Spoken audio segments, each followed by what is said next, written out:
Ladies and gentlemen, boys and girls, and the elderly, we live in an increasingly automated world, but some things still require tedious manual work. Save time automating your shipping and returns in the ShipStation dashboard whilst keeping costs down with the industry-leading discounts. Spend more time growing your business when you automate shipping tasks with ShipStation. Go to ShipStation.com and use the code JIM today and sign up for your free 60-day trial. That's ShipStation.com, code JIM. Smoking cannabis doesn't have to hurt. Upgrade to a freeze pipe today. Experience bigger, smoother hits without throat burn, chest pain, or coughing attacks. Plus, the design is so beautiful, so people are always impressed. Start smoking like royalty without paying a king's ransom. Shop freezable pipes, bubblers, bongs, and more at thefreezepipe.com. Use the code IDKAT, I-D-K-A-T, for 10% off your entire order. That's thefreezepipe.com and code IDKAT for 10% off. Order today and say goodbye to harsh smoke forever. Spider-Man. Regular spiders. Non-regular spiders. Which one would be the best superhero? Spider-Man. Hello, everyone. Welcome to I Don't Know About That with me, Jim Jefferies. I'm here in the podcast studio at All Things Comedy. Forrest is here. Kelly's here. Jack isn't here because Jack's off recording his first album for the Doohickeys. Hey? Yeah. Hey. I wish my truck was bigger. They'd be laying down that track right as we speak. I thought that was your favorite song was the... Yeah, I'm not... This Town Sucks. Yeah, This Town Sucks. But Don't Tell Me You're Not Sleeping. Please tell me you're sleeping. Please tell me you're sleeping. That was a song inspired by me, but it's not a song that I don't enjoy the song. But I just that could have done better with your inspo. I gave them the idea, and then their execution was poor. Have you seen the new Spider-Man? I have not. The new multiverse cartoony one. Yeah, my son wants me to watch that, but I've promised him we're going to watch Indiana Jones. We've been watching the other Indiana Jones films. We watched them all in a row, and then we got to the Crystal Skull, and I've been angry ever since. How did Steven Spielberg fuck a movie up that bad? He's like really good, Steven Spielberg. I don't know if you know, but he's good. His success rate's good. Well, we talked about The Fabelman. I didn't... That was too... Yeah, but people love The Fabelmans. Like, it might not be for you, but it was for some people. The end was good. Nobody liked the Crystal Skull. The last third of The Fabelmans I really liked. At the beginning and the middle was like... And then the last scenes are awesome.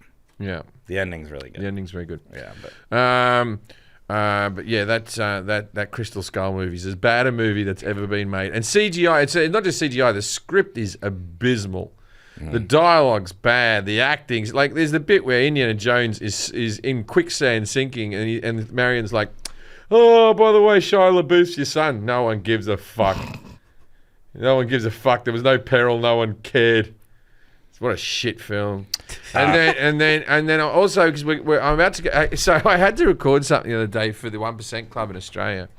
The 1% Club, they sent me a little. So to be on the 1% Club, maybe this is something we can do in the Patreon today. We'll do this in the Patreon today. Join us for the Patreon. We always have fun. It's actually been very fun, actually. Patreon.com/IDCat. We'll do it in the Patreon, but you can sign up. Me and Jack did this. Me and Jack did this. You can sign up to be a contestant on the 1% Club, and I signed up as myself. Why? To see if it gets... To see if I get through. There'll be something. And there was things like, "What's your occupation?" "Game show host." Wait, can I sign up if I know Australia? Yeah, you can sign. Let's all sign up now. Okay, you can sign up to be a contestant, right? But you got to answer some questions. Now, the reason to sign up. Now, the reason that I knew how to sign up and all that sort of stuff, because this isn't my job on the show. I just host the thing. Is I got contacted by Channel 7 and they went like this: "Hey, can you please do a shout out for our webpage to remind people to actually finish the questionnaire, otherwise their application doesn't exist." Okay. Right? Which I'm of the opinion you're probably not going to win the show then. Yeah. You're not going to figure out the 1% question. Yeah. You're not going to win any of the money if you couldn't fill out the forms. Yeah, just questions about yourself. Yeah. Age. Yeah, one. If you didn't know to hit send at the end, you're not going to get through. Yeah. Speaking of that, you're done with live shows in America for a little bit, not till August. I'll be back because you're going to be down. I'm going to be down in Australia recording in Sydney. So if you are listening in Australia, you want to be on the 1% Club, go join up. It would be Channel 7 1% Club somewhere. There'll be a web page that you can go on and look, I'll tell you what, doing the questionnaire is fun because you get to answer some of the questions. And you get given a time limit and stuff like that. I got right up to the last question. I didn't know the last question. Oh, so okay. So listen to the Patreon. We'll be doing that on there. And then so August 25th, you'll be in Hartford, Connecticut. August 26th, Providence, Rhode Island. And then after that, in September, you're going to be in Thunder Bay, London, Canada, Hamilton, Ontario, Montreal. And August 29th, we're doing our first live show. Yep. If you're in the LA area, Flappers. or fly on in. If you want, we'll be at Flappers. We'll be at Flappers August 29th. I'm excited about that. And it's a good topic. And we got a Jim's good got guest. Opinions on it. We've got a great guest. Oh, yes. Yeah, you definitely have opinions on the topic. Is it pooing in your hand? Fuck. Got to get Nah, that guest dropped out. He got some sort of He had E. hands coli. full. Yeah. And I'm trying to think of a new catchphrase for me to end the 1% Club on because you're a game show host. You have to have have one now. You have to have a spade your pets or spade your pets. Be good to each other. Good night, Australia. Well, no, good night, Australia. That's meant to be an homage to this guy.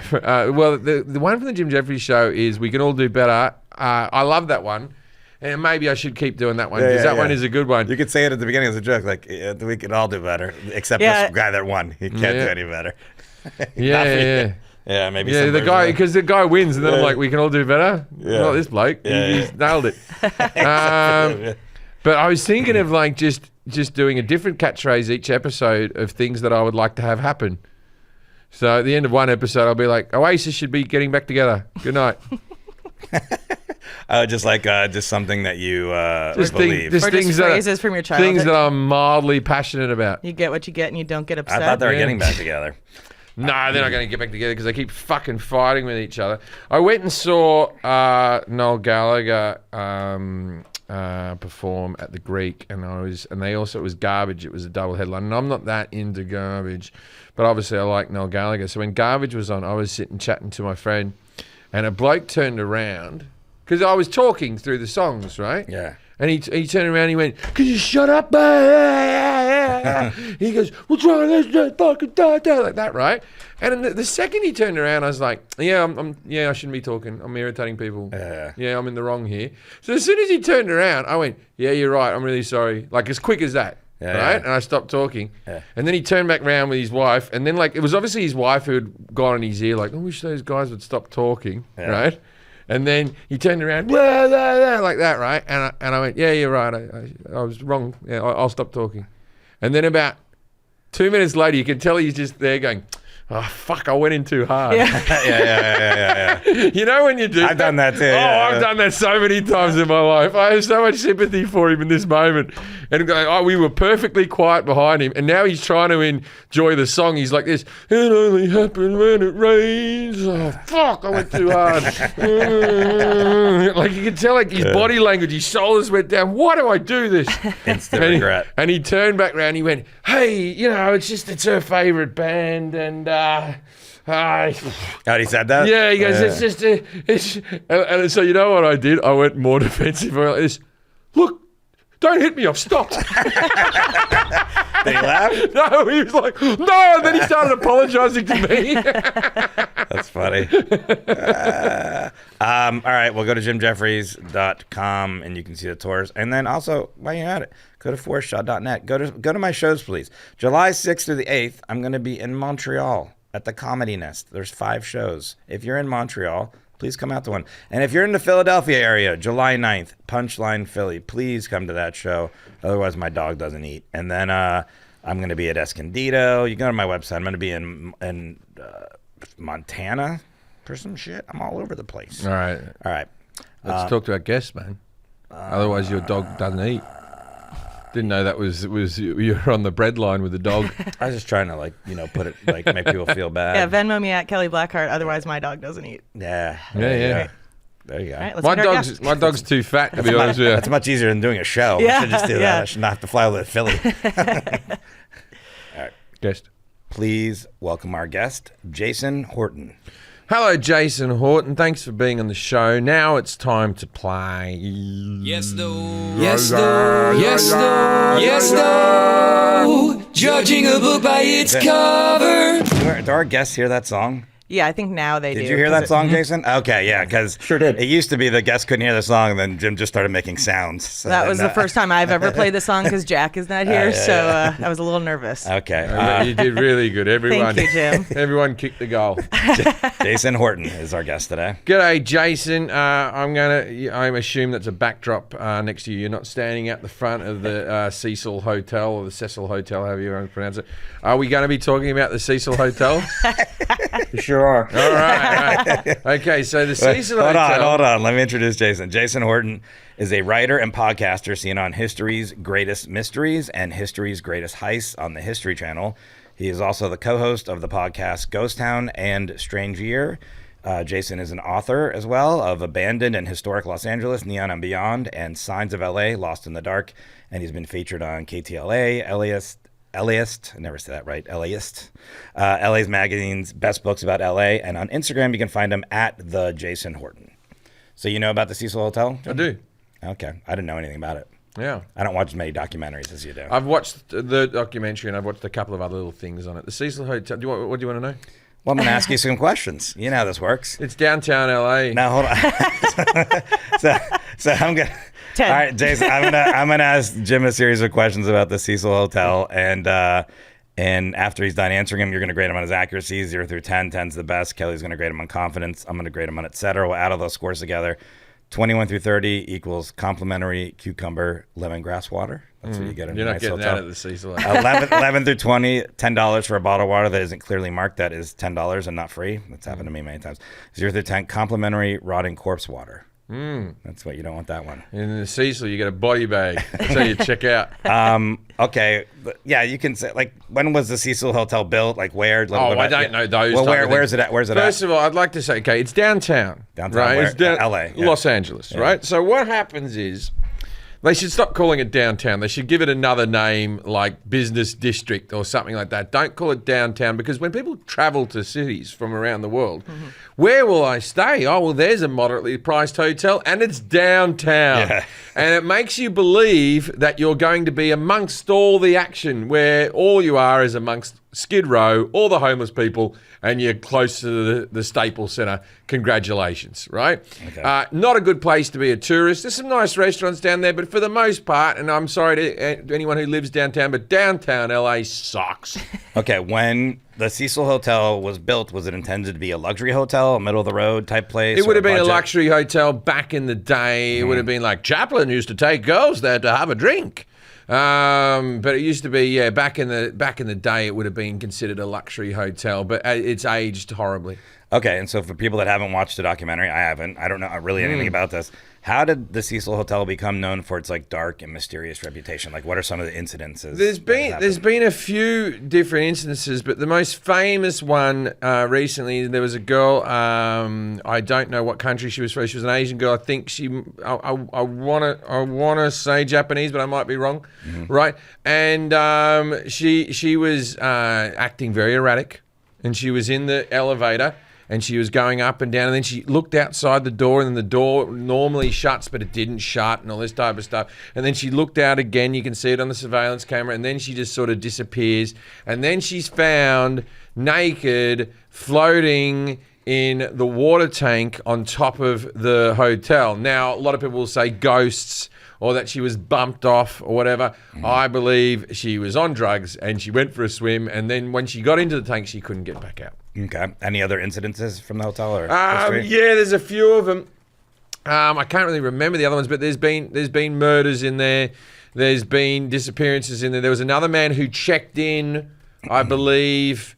Geez, it's been a while since he checked in under a certain name, and then he died. No one ever figured out who he was. Okay, we'll talk about it. There's also, they had a whole lot of homeless people living there at very reasonable prices. So there's a lot of sketchy people or people who Affordable had housing, you mean? Like? Yeah, mental health issues in there, which could sort of so the lobby's quite nice, and the rooms are fucking been there? die. No, I've seen the documentary. What was the Cecil Hotel an inspiration for? Like, what television show was the Cecil Hotel an inspiration for? Faulty Towers.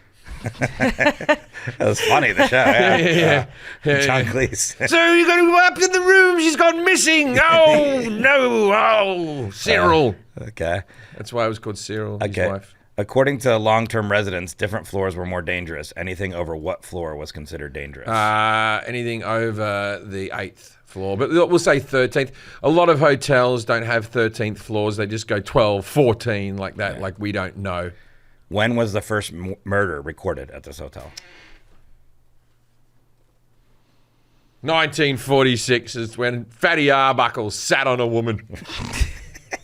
That's a murder. What are some notable true crime cases associated with the Cecil Hotel? And that's the first question. The lady in the water tank. What famous serial killer was a guest during some of his murders? I want to say... Yeah. It wouldn't be the Yorkshire Ripper. He was in England. I don't know any of these things. I want to say what's the one the Strangler or whatever, the one that was up in San Francisco and all that stuff. But then the Zodiac Killer, Richard Ramirez. The Night Stalker. Okay, what was interesting about the way he'd arrive home after some of his crimes, like from some of his crimes? He'd arrive out with his dick out and a sign around his neck saying "I killed people," and people thought he was being funny. Here he is. He's such a jokester. He's stepped it up a game this time. He's covered in blood. Okay, who was Elisa Lam? Elisa Lam was the girl who drowned in the water tank. And then how did her case gain worldwide attention and spark numerous conspiracy theories? Podcasts and people thinking it was a ghost, and then like online detectives that were like, "We must save Lisa. What's happened?" And now when they look at the door and she ducks out of the door and she ducks back in, she's like this, and the doors normally don't shut. I think she was blocking it, so the sensors and all that type of stuff. But people thought it was ghosts. But she was just a girl on drugs who drowned in a water tank.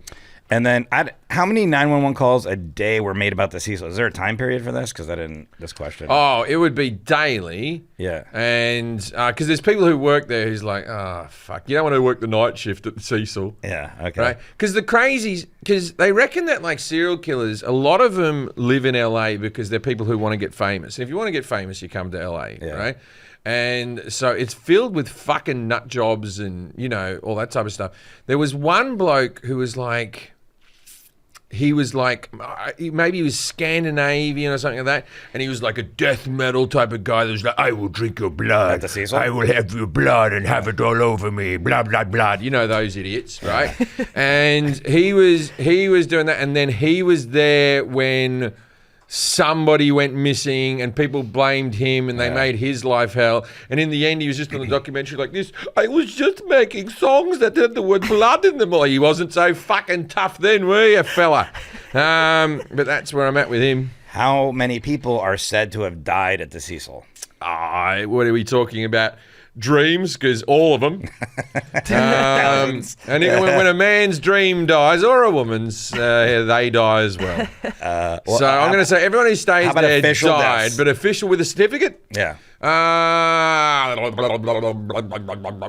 That's where you'd go for suicide. I never understand where people suicide in shitty hotels. Go to the Four Seasons. Do it in a robe. You fucking take a bubble bath first. You can't take it with you. You know what I mean? Yeah. Like what? I got a Groupon. It's always someone fucking. Then they went to the Motel 6 and topped themselves. What the fuck are you doing? Well, you don't want a plush robe to change your mind. Once you've committed, I would get a new credit card and I would max that baby out. I would be dead in a Four Seasons surrounded by lobster rolls. No, you'd suddenly have a will to live because you had such a great day and Kelly's got crippling credit card debt. But then I got to pay it off. Yeah. Okay. I would say 300. 300 official. Okay. Yeah. And last question: what renovations or changes have been made to the Cecil Hotel throughout its history? They did one thing where they tried to act like half the hotel was something else because people didn't like the Cecil. So they were like, "This one's called the Fun Hut Hut or the H Hotel, and don't worry about deaths here." And then the other bit was for the homeless people in the Cecil. And it's got a name. It's got a new name now. Yeah, it's called something else now. It's called No One Dies Here Hotel. Nothing to see here. But I bet you it's probably got a lot of people going because there'd be a lot of people who would be into the True spookiness crime. of the true crime and all that type of stuff. Death dwarf. And this is the elevator and this is the thing. Like, it looks like a nice structure. The bones are good. Yeah. All right, Jason, how did Jim do in his knowledge of the Cecil Hotel 0 through 10? 10's the best. It fluctuated for a bit, but I evened it out at a solid 8. It's pretty Yes, impressive. very That's a good. great score. Jim watches a lot of documentaries. Got to give him that. How do you do in confidence? It's funny. I was telling, like, we weren't sure if you were going to know. And I was like, Jim watches so many documentaries. I feel like he's had an opinion about this Elisa Lam thing. But I think you were more confident than I've ever seen you today. I'll take away. That was a 15. I'll take away Japanese because I don't think Lamb is a Japanese name. Well, yeah, We'll you find got out. it. You got your 8 already. Yeah. He's 15 for me. I gave you 30 for etc. All right. You get the nice cucumber lemongrass water. All Check right. in. Those are nice. You never meet someone called Cecil anymore, do you? I really. Yeah, no. Yeah, there's some old school names you do find. Cecil, which is Cecil. Like I Cecil, don't know any Cecils. Well, Cecil B. DeMills. Yeah, he's dead. Cecil B. DeMills made a lot of big movies. We should do one on him. Is it Cecil B. DeMille or is it D? Oh, you're messing me up now. It's Cecil. It's B. Yeah, it's Cecil B. DeMills. All right, let's go through these questions. He was an atheist, and he made all those religious films. Yeah. No, he wasn't an atheist. I don't know. Just agreeing with you. He believed in God. I don't know, actually. The Cecil. Is it the Cecil or the Cecil Hotel? And when was it built and where? Jim says downtown LA. He doesn't know when it was built. Says downtown LA sucks. Yeah. Migo? Yeah, Jason. Yeah. That's me. It's my go. Okay. Yeah. It's downtown LA, and people. It's very adjacent to Skid Row. If you're a LA history buff, people are very specific about the borders of what lands where. So it's not technically in Skid Row, but it is close enough. And it was built in 1924. I think really opened for business in 1927. Okay. 1927. Okay, so that's before the talkies. Mm-hmm. Just putting it out there. Okay, just extra stuff. And was extra credit. When it was built, was it intended to be a luxury hotel or more of a budget? Yeah. It was. I mean, it was built with luxury and a lot of money. You know, I think back then even up to like $3 million, which is a lot for that time. And it was for the tourists that wanted to come visit, and also people coming to Los Angeles for business, because Los Angeles is building up back then. A lot of people are coming in, and there was hotels starting to be built up in the area. So they wanted the Cecil to be the one. So if you're a business person coming into town, or you're a tourist that wants to check out the city and this kind of very young city, the Cecil was a place to go. I assume back in the 1920s, Skid Row hadn't happened yet, right? So I assume that this was a desirable place to hang out. They did not foresee, things like stock market crash and the Great Depression was right around the corner, and that really put things in motion as far as what was happening in the area, and it kind of went downhill fast. But they should have foreseen that people think they can act when they really can't, because that's really where the homeless comes from. You can blame the stock market all you want. This is your theory? Fucking every mental health. No, it is mental health, but fucking actors are free people who take a few drugs. I could have ended up on Skid Row myself. Yeah. I was a lot of veterans. I was a couple of veterans. bad turns, but they're coming in by the busload in LA. Fucking people who don't want to. Everyone wants to be famous for us, but no one wants to do the work. Oh, okay, Kevin Hart. And then so how did the Cecil Hotel become known for its like dark and mysterious reputation? And there's a lot of things that happened. Maybe you can go over those. Yeah, it starts. It goes back to pretty much early January 1927. Percy Orman Cook died by suicide in his room, and then even into the 1930s, 4 more people died by suicide. In 1944, Dorothy Jean Purcell was staying at the hotel, and this is pretty dark. She gave birth to a baby boy on the bathroom floor. She assumed the baby was stillborn and probably panicked and nervous, and she threw the baby out the window, actually killing him, not realizing that she was doing that, and she was afraid to tell her boyfriend. She was charged with murder initially, but she was found not guilty by reason of insanity. Not dark And, at all. yeah. Not dark at all. We can go even darker on this show. That's where the term "don't then, throw the baby out with the bathwater." I bet she still had bathwater. So then we touch on the Black Dahlia, which is probably the most iconic Los Angeles unsolved murder, and she allegedly stayed there, and she was allegedly seen drinking at the bar. With the Black Dahlia, she was allegedly seen in a lot of places across Los Angeles in 1947, and the Cecil would be one of them. So who is the Black Dahlia? Just I don't know if we can either. do it quickly. Oh, I know who it Elizabeth is. Short. So Yeah, I don't know. Forrest understands. I don't know any of the true crime stuff. Yeah. She was a kind of a burgeoning actor, and she just very infamously was found in Leimert Park. It's a very brutal. The photos are very brutal. She was cut in half and sewn. It's really really dark, and no one really knows. She was in a lot of different places. She was arrested. She had a mug shot. She's kind of like a young, she's in early 20s, and the crime was so brutal that, and it's still unsolved. And she probably was not. She killed somewhere else and then brought to Leimert Park. And just found out there. And if you search Elizabeth Short or Black Dahlia, and those photos will come up, and it's pretty grotesque. I don't want to search that. I do. I accidentally watched the beheading, ISIS beheading. I one did day. too, and it was And awful. I was like the Why, worst thing. why did you watch a beheading for? I didn't know that's what it was. It just came on my thing. There was a link to something else, and then that's what it was. in a blanket One of the worst things I've ever seen. But so Jason, you know a lot about true crime and different.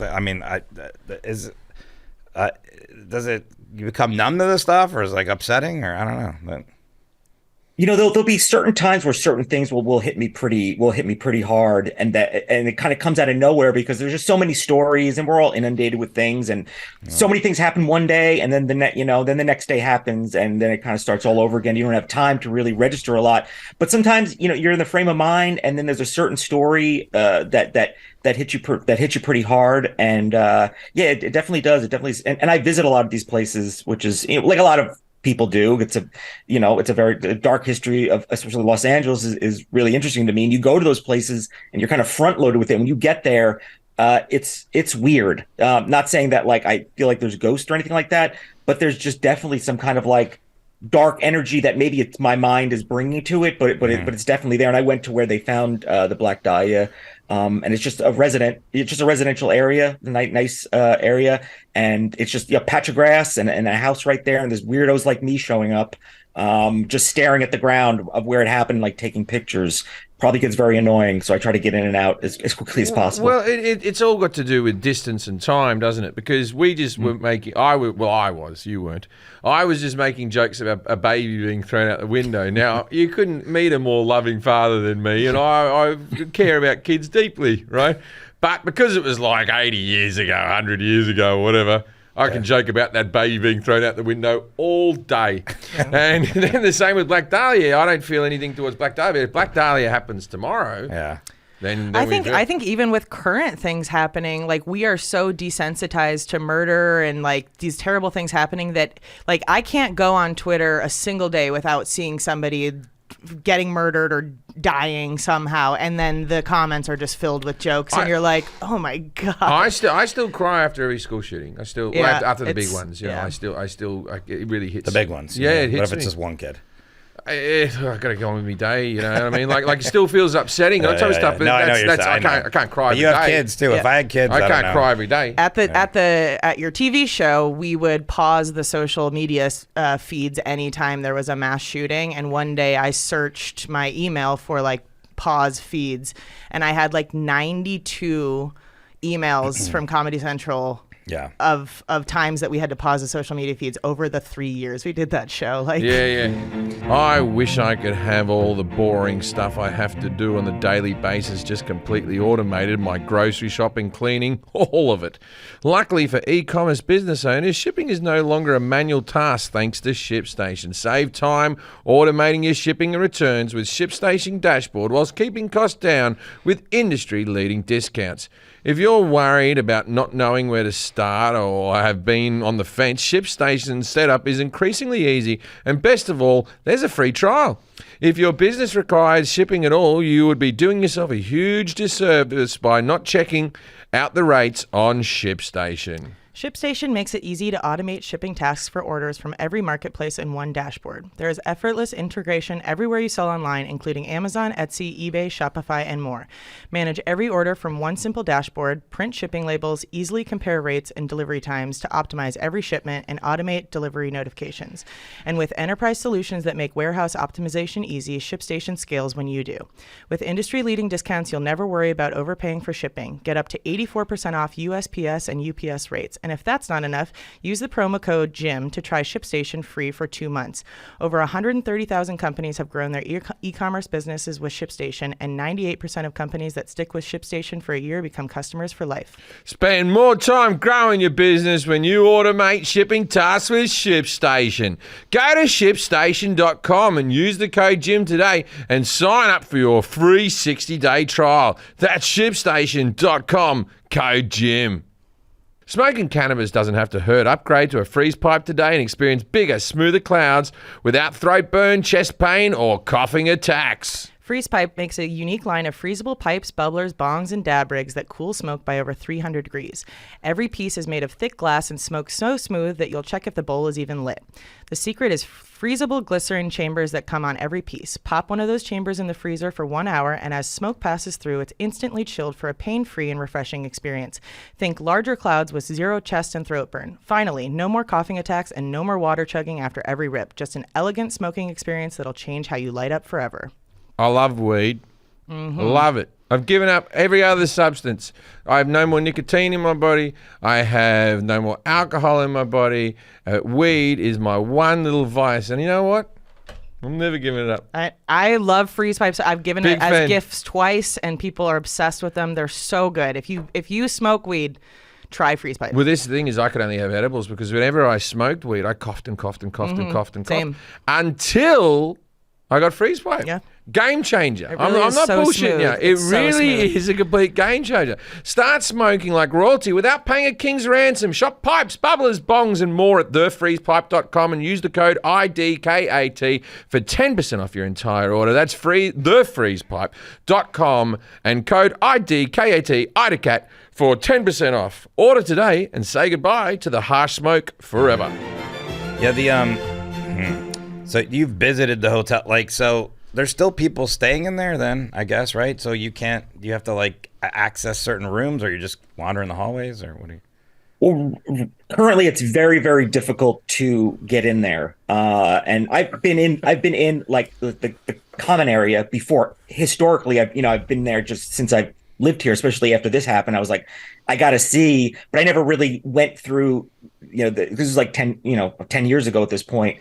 But I went down there with KTLA. I tried to get in. I actually got to previous to that, I brought my mother. She was visiting. She's like, let's go see some stuff. And I was like, all right, let's go. And I took her down to the Cecil Hotel. And what a nice Do you son. hate her? And then she was like, oh, this is great. And then she ended up watching the documentary. And she's like, is this the place you took me to? And I was like, oh, yeah. She's like, why did you? She's like, this is, I mean, she kind of liked that she was there because she's also very curious. But she's like, when I was watching this, she's like, wait, I was in this crazy place. That's how she talks. It was very, very fun for her. That's the same reaction my mom had. I had always told her the story about how Suge Knight bounced me on his lap once, and then I saw Straight Outta Compton with her, and she's like, that story's not funny anymore. You didn't know who Suge Knight was? Okay, so you said it's hard to get in there. What do you mean it's hard to get in there? They don't let tourists in there, or because it feels like there's people still staying in there, or is the place so reserved because of all the true crime nuts?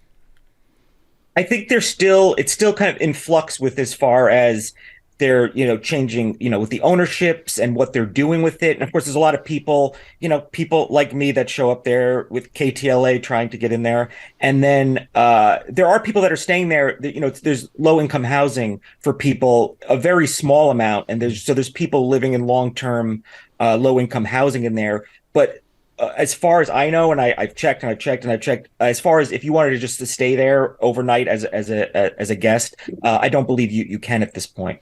I would, if I were to buy it, right? I assume you could get it for fairly cheap because of all the problems. But I would gut the thing and make a fucking massive escape room. I'm telling you. People would love that shit. At Halloween, it would go off like a frog in a sock, man. People would fucking go to that. Frog in a sock's back. Haven't heard that in a while. But wait, I'm going back to what you said. I thought guests. So that's a no to my business plan. I thought you were kidding. I can't believe it's like 19 stories. Is how big is it? If anybody wants to invest, you have a different escape room for different stories. Some of them would be 2-levelers. Yeah. And you get in there, and then it's just like, and then the it's water. like, you got to get past the water tank. You got to get past the thing because loads of people died here. Blah blah blah. I mean, you're actually not wrong. If you branded it as a Cecil Hotel escape room, I think that it would do very well. Yeah. And then you have like bellboys show up and go, here at the Cecil, you may stay longer than you want. It's like Tower of Terror. Yeah, vibes. all that shit, man. I'm buying it. I think it's more expensive than you think. I'm just The problem is I don't know how to renovate, and I wouldn't employ anyone. That's the major and problem. I try to do it myself, and I just in the end be hiding keys under styrofoam cups. It wouldn't be much of an escape room. So, but going back to what you said, so it's closed. It's closed to all but like a few residents now, or something. Is that? There's security guards and there's pretty tight security. I'm sure there's probably a way to get permission. I'm sure going through the channels, it probably takes a little work, but yeah, I mean, there's just to kind of walk in there and poke your head around. It's pretty tough. Do we know who owns it? There's people. It's also maybe I'm sure might be construction going on or like open. There's probably in like I said, influx of it being renovated too. So they try to probably keep the amount of people in there to people that own the hotel and then are working there and doing construction, and then the people that are still designated to live there. So they are renovating in the hopes of reopening it. Yeah, I mean they turned it to Stay on Main in 2011. That's how Elisa Lam stayed there, and floors 4 through 6 were like a youth hostel. So it was part Stay on Main, kind of a rebrand to be like, when you look at Stay on Main, you don't realize that you're going to the Cecil, like you were saying. So, and then part of it was still, I guess, technically the Cecil, and now it's still technically Stay on Main, and they haven't really. I don't think they've figured out what they're gonna do with it. It has a 3.1 out of 5 on Google reviews, so it's like It's pretty good. It's not bad. I Could mean, be worse. yeah, I've definitely stayed at lower starred places. Was there room service? I don't know. I would always judge a place by its room service. It says the new owner is a Barron Property Group, and they have plans to devote the entire building to affordable housing for the next 55 years. Oh, okay. Well, so we'll never get in there. Yeah, you're not going to make an escape room. Plus, it looks like in 2014 it was sold for $30 million. So I don't think you're going to be able. What are you doing? All right, stop. Stop doing that. But going back to this. Okay. What was the Cecil Hotel an inspiration for? What television show? You said Faulty Towers, and you didn't. You just went with that. I don't think that's right. Jason. Yeah.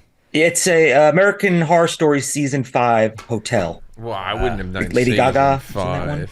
I never watched any of the American Horror Stories. My brother loves it. They're good. I watched like the first couple seasons. They were really good. I will be honest with you. Me and FX had a hard relationship for a while. Yeah, I know. After FX cancelled my show, I couldn't watch an FX program for a very long time. I still don't think I have. I'm not, look, I stopped mentioning, like, after your show got canceled, I'd be like, oh, man, you watch Justified? You're like, is it on FX? I'm like, it's on FX. You're like, no. And I just stopped telling you. They have really good shows on FX. Time, yeah. My show wasn't on FX. My show was on FXX. I know, but I stopped telling you about shows that are on FX. My show would have gone gangbusters if it was on Hulu like all the FX things are now. It would have gone off like a frog in a sock. It would have gone fine. Everyone who watched it liked it, but fuck me. Yeah, no, you were right at the wrong. I was about 2 years too early. Yeah. But mind you, we go a few years later, they don't let us do the scripts that we did. So, life's a gamble or something. I don't fucking know. I don't think anyway, that's the same, I'm not watching American Horror Story. It's good. I'm no, but FX. Like, if I see it's not. I have nothing against the people who work at FX. I got nothing against the channel per se.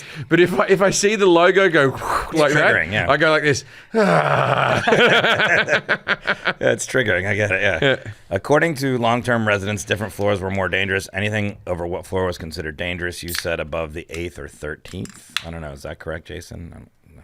Not far. There is no 13th floor. Like a lot of hotels don't have that. It's a 14th floor hotel.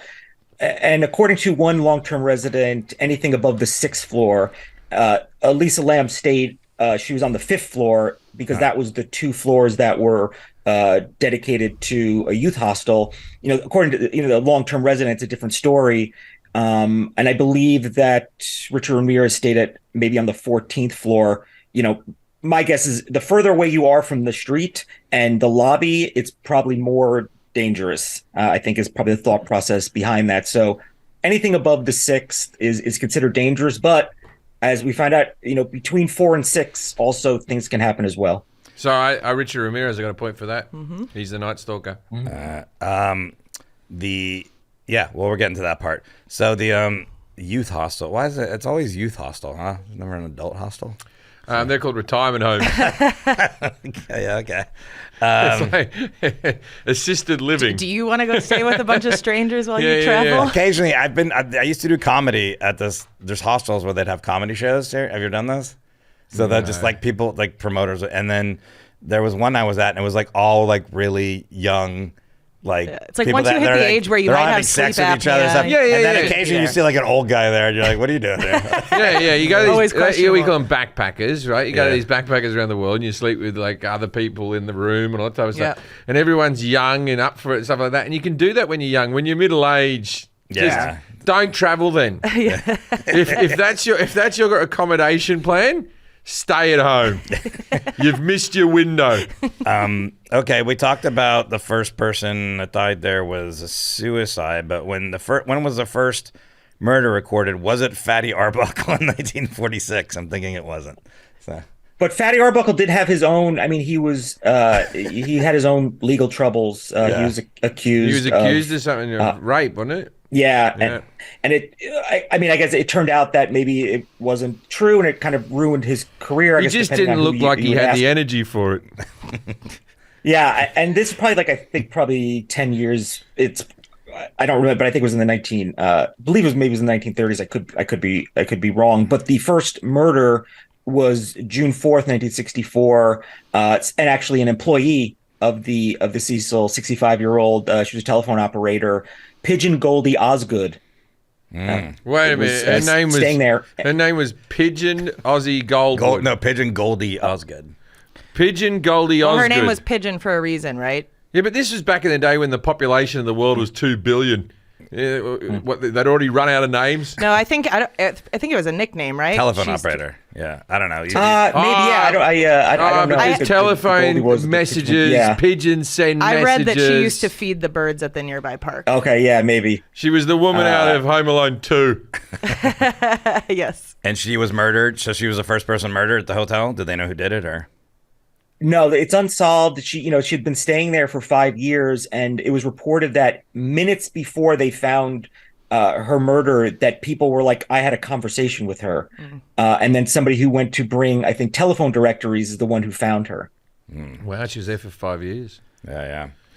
Probably got a late checkout when she would have deserved that after all those years. Well, yeah, early that's what they call it. Early, well, she's 65, so 65 back in those days. Yeah, she was 100. She was 100. Yeah. What are some notable true crime cases associated with the Cecil Hotel? And we'll start with that, and then we can talk about the famous serial killer that stayed there and so forth.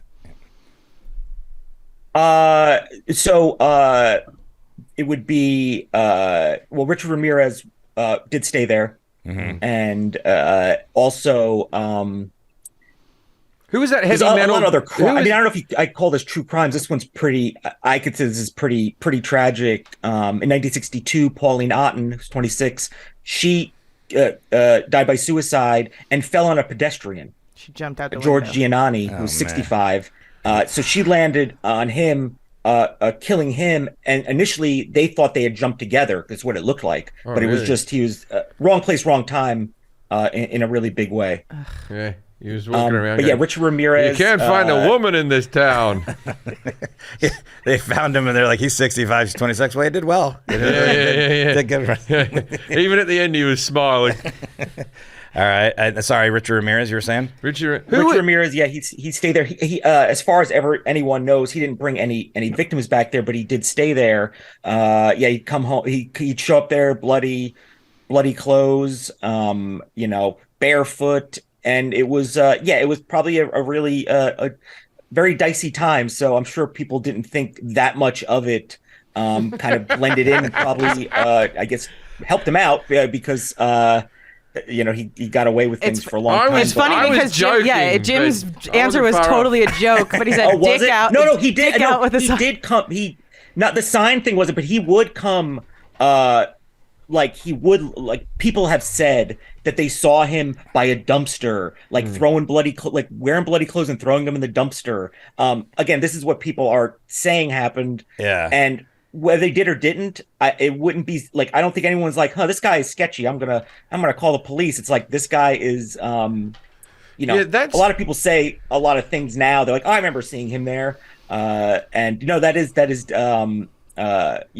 What was he the famous naked for? part I don't know about, but He was good But definitely having bloody clothes and throwing them in the dumpster and just being a general weirdo was common. Rich Ramirez was a good-looking guy. A lot of women showed up to actually see him after when he was on trial. He killed a lot of women. Blah blah blah. He had a brother or an uncle or something who had come back from Vietnam and had gotten a bit dark about things that he did while he was there. And he was called, I'm looking at here because I didn't, Night Stalker. The Night Stalker. I remember I had a tour called The Night Talker.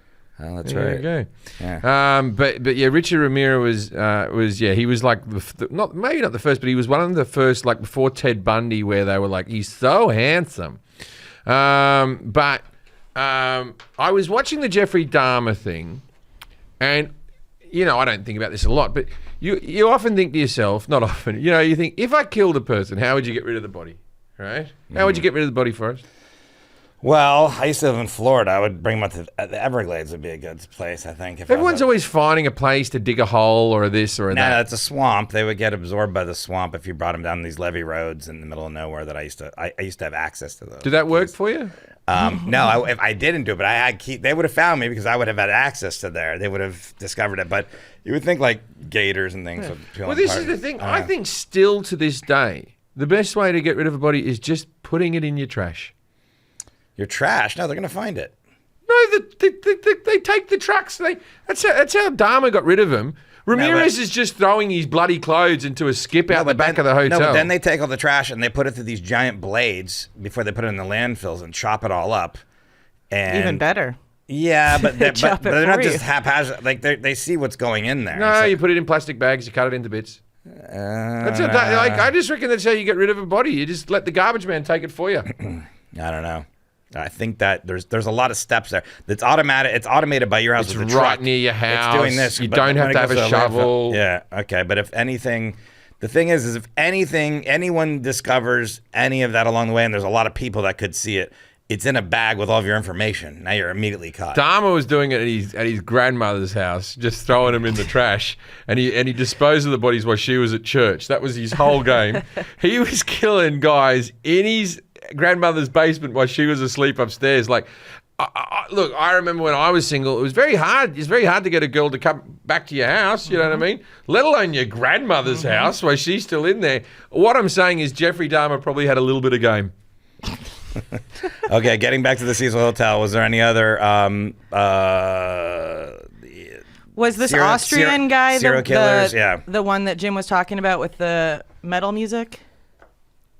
No, that would be Morbid. That's a musician that was around the time of Elisa Lam. Yeah. But Jack Unterweger,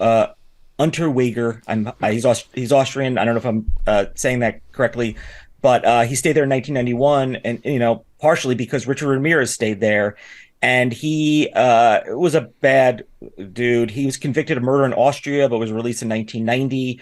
after a campaign to free him because he was there. I mean, incarcerated for a short amount of time. I don't know the laws there, and then he got a job for an Austrian magazine to report on crime and prostitution in Los Angeles. So he came to Los Angeles. He would go on ride-alongs with the LAPD, essentially scoping out victims, and actually killed 3 people. I don't know if it was in the Cecil itself. He was staying there, but he killed 3 people.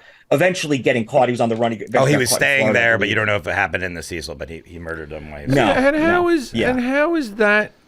What newspaper? What magazine in Austria goes?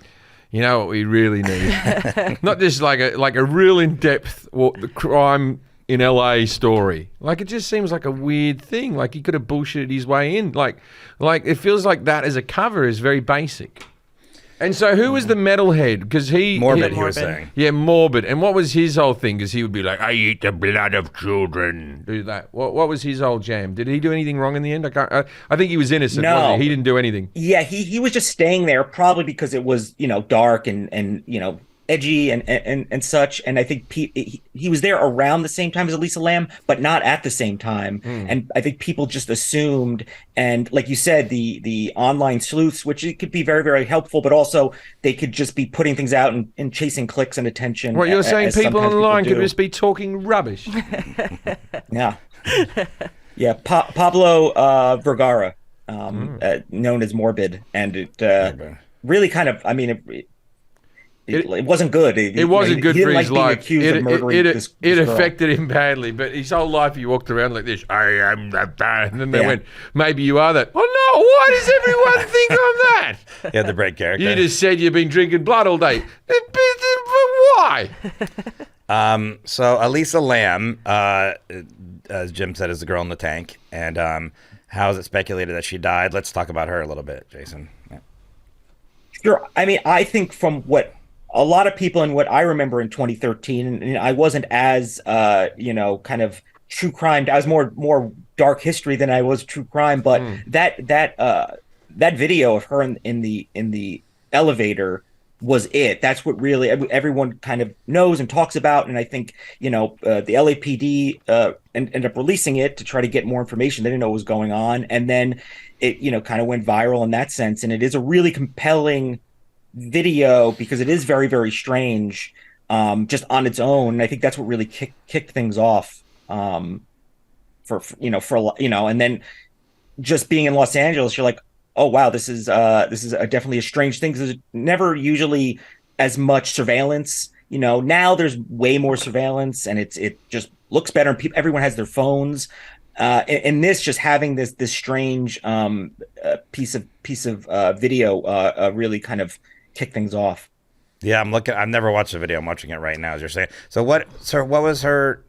She was from where, and like what was her background? Toronto. I believe Toronto. I was way off. Well, she's Asian. Yeah, I believe she's Chinese. But she was her and her family. They lived in Toronto. Yeah, she was acting very sketchy. But I'm watching the video now. She's like looking in. But what they explain in the documentary, what actually was happening with the lift there? I think probably it was her kind of peeking her head in. They said they saw there was like a foot by the door holding the door open. I didn't particularly see a lot of what other people saw. Yeah. It also could just be an old elevator, or she could have. Yeah. She pressed a lot of buttons too. Yeah, she pressed a lot of elevators, buttons. Old she elevators. Kept on, and everyone's like, normally the door shuts. Like all of a sudden, like I've been in enough elevators to know that they're a bit erratic, right? And then this one's not working. Ghosts. Yeah. Or murderers. It's like it's a shitty elevator. Yeah, I'm watching. And then I think she just went. I think she went for a swim. She got in the tank, and then she was like, "How the fuck do I get out of this? Because there's no ladder to get back out." Okay, so it's like if someone jumps off a boat and there's no ladder to get back on the boat. Maybe you can talk a little bit more. I don't even know. I know she, I guess, was found in this tank, but like, so she was. Can you talk about that? So she was found on the roof in a tank. Is that what? It was very easy. I don't think is easy now, but it was very easy to get to the top floor and then climb onto essentially the roof. And there was the water tanks, and she had mental health issues, and she was on medications. I don't know if that was how that played in positively or negatively. I can't really speak on that, but probably maybe a little bit of paranoia. I mean, you're a visitor in Los Angeles. That's overwhelming, I think, for generally for people, or can be. And I think maybe she thought somebody was looking for her or trying to get her, or somebody talked to her, and it spooked her a little bit. But she got onto that roof and she climbed up, and perhaps to hide. The water tank was open. I see a lot of people talk about, like, how do you get it open? How do you get it closed? It was open. She got in it perhaps to hide, like I said, realizing I have no way to get out. And then sometime later, a maintenance person, which they don't talk about until, the documentary, he just closed. He's like, oh, this is open. It should be closed, not looking to see, let me see if there's any, okay. is anyone hiding out in here? Already dead at that point. And then they closed the thing. So people are like, how did she close it? She couldn't have closed it from the inside. Someone had to have done it. Well, they did, but it was just a maintenance worker. Yeah. Yeah, they're never like, oh, check for dead bodies. Now close it up. Yeah. And then And people were drinking that water. Yeah, so let's talk about how they discovered to even check the water tank. The water pressure, the water was black. And sometimes, I think LA water is pretty good. it's not bad. I used to work. I drink tap water. I used to work as one of the things I did was dealing with water quality, surface water quality, but also drinking water. I read the reports for LA. I actually read them to see it's not bad. That water's all right, is it? It's okay. It's okay for a big city and all the stuff we have to deal with. It's not bad. But so people were drinking this water that she was in.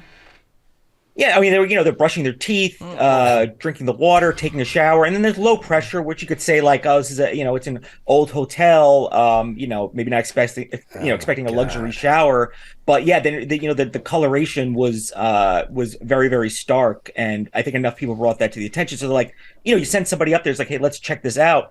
But the LAPD actually searched the roof by helicopter, and they were essentially right next to her at many, many, many points. Couldn't find her. They never thought, let's crack one of these things open and look. Silence of the Lamb. Oh God! Did you think of this? No, I've had it for years. Just been sitting on this waiting Silence for of the Lamb. Yeah, okay. Okay. After they get her body out and they clean the tank, there's pipes and you have to change all the fixtures. All the stuff would get stuck, little decomposed body. Yeah. It would never stay. It's disgusting. People are there. You don't have to stay at the Cecil. No one's making you stay at the Cecil. I don't know. Yeah. Why is there's a note in here about the 2005 movie Dark Water? Why is that in there? Yeah, they mentioned the documentary, this movie Dark Water, that they thought it was a copycat because it did look. It was a very similar involved. I think a similar outfit that she was wearing, like a red outfit, and involved a water tank. So they thought that somebody was doing a copycat thing, and it's kind of compelling, but it's also a very, very huge stretch of a pretty obscure movie. And how many people died there? I said 300. I think that might be yeah. I believe it is 80. 80. All right. Okay. I thought it'd be more because I feel like I always think that when I'm laying in a hotel room that a suicide's probably happened here because that's where in your room. Yeah, that's where people go to do it. Yeah. You were talking in the beginning, Jason, about you energy things, stuff like that, when you visit these places, but it's in your head already. But I am not a religious person. I'm not even into really energy stuff, but there is something to be said. Like sometimes you enter a house and it might be perfect and it just feels weird or something. I feel like that in hotels sometimes. I'm in certain hotel rooms and I'm like, I don't like this hotel room for whatever the reason is, Oh, I lived near this family once and I told my son, I said, don't go near them. They're bad people. Oh, yeah? Their house when you entered it had a bad mode. If they ever committed a murder or something like that, and they came and asked me as the neighbour, I would have gone like this. Oh, they were fucking horrendous humans. People you live next to? Yeah, I can't say. I've lived in a lot of houses, if you're one of my neighbours, it could be you. But I saged my house when I bought it. Tommy saged my house. I saged it. There was these people. There was these people living next door that were no good. I wouldn't go. Oh, they kept to themselves. They were good. No, I would have gone. Nah, there was something. They were wrong'uns. Do you believe in saging, Jason? Do you sage your home? Or? No. I'm a skeptic by nature. Yeah. I try to keep an open mind.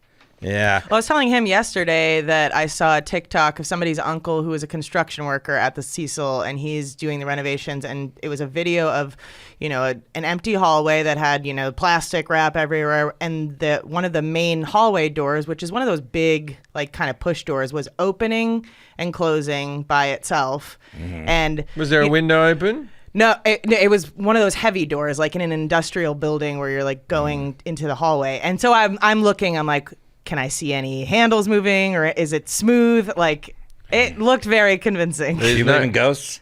Yeah, I do. You do believe in Oh yeah, for ghosts? sure. Yeah, and I cannot Honestly. wait to be a ghost to haunt my friends. It's gonna be so fucking awesome. You're gonna haunt All us? right, Yeah. I Just tell for- you- just I like tell for you, funsies. If you die before me, make me a believer in ghosts. Oh, I will. Oh, trust me, I will. There's You guys gonna be doing pottery? Yeah. Every time he comes over his headboard, I'm gonna go, watch it, Jim. I'm right here. You're gonna swipe it back at me. Yeah, if it bounces back, I'm in the room. I don't believe in ghosts. It was one of my biggest problems with the new Star Wars movies. Yeah, bothered you. I watched it with my son the other day. It's like Obi-Wan Kenobi used to come back and go, Luke, go to the Dagobah system. That's where Yoda. Like, it was like, and then he'd disappear. And then it's like Obi-Wan, like that, right? Now it's like fucking Luke Skywalker is literally catching things. Ray throws a lightsaber and Luke goes like this, and then he sits there. What's the point of dying?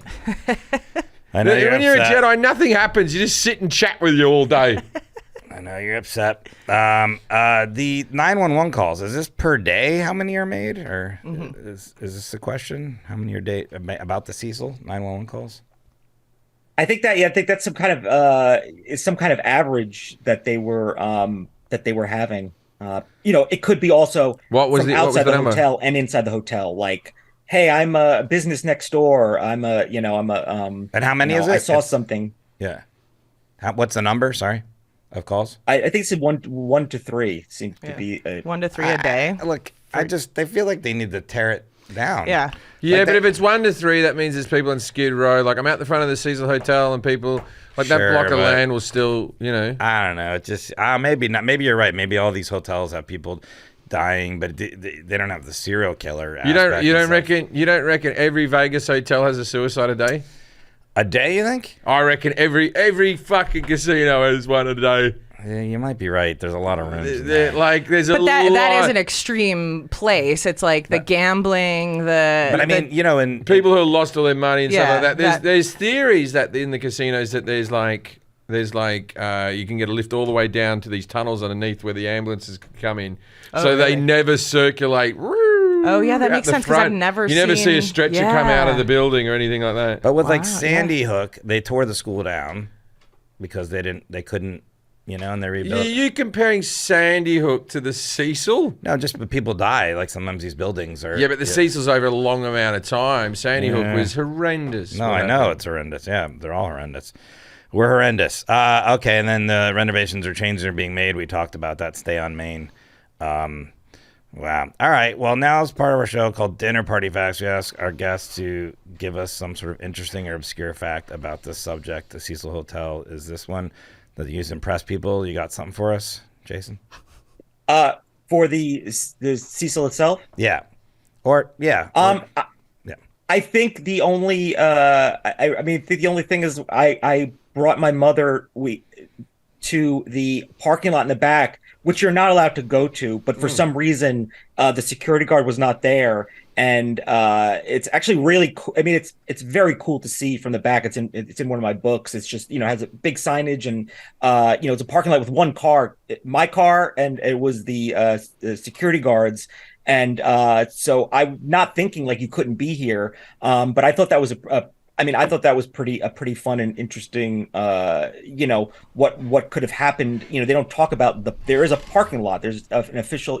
Downtown Los Angeles parking is mostly garages and such. Yeah. It's not usually on-site parking. So I think like what could have happened here, what would have transpired here in a parking lot where there was, obviously there's less security and such. I thought that was something I always found really interesting and unique. I think that would be a selling point that have a park. And Yeah, like when you if took you your don't know mother's day, downtown like, LA, I definitely. feel like all hotels do a lovely Mother's Day brunch. You think the Cecil? Well, they have to stay competitive. Don't worry. Don't drink the water. A high tea with scones and stuff.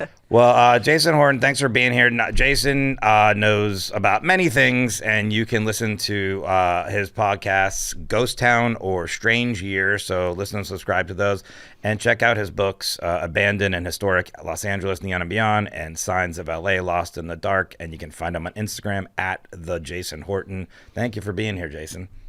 Thank you for having me. This is fun. Thanks, Jason. If you want to come on the podcast again, you're more than welcome. I feel like you've got. I'd love to. You're an expert I have plenty in many more. things. I have more weird hotels. I have tons of weird Los Angeles stuff. Yeah, for sure. Ready to go. So Awesome. would love to. We love it. All right.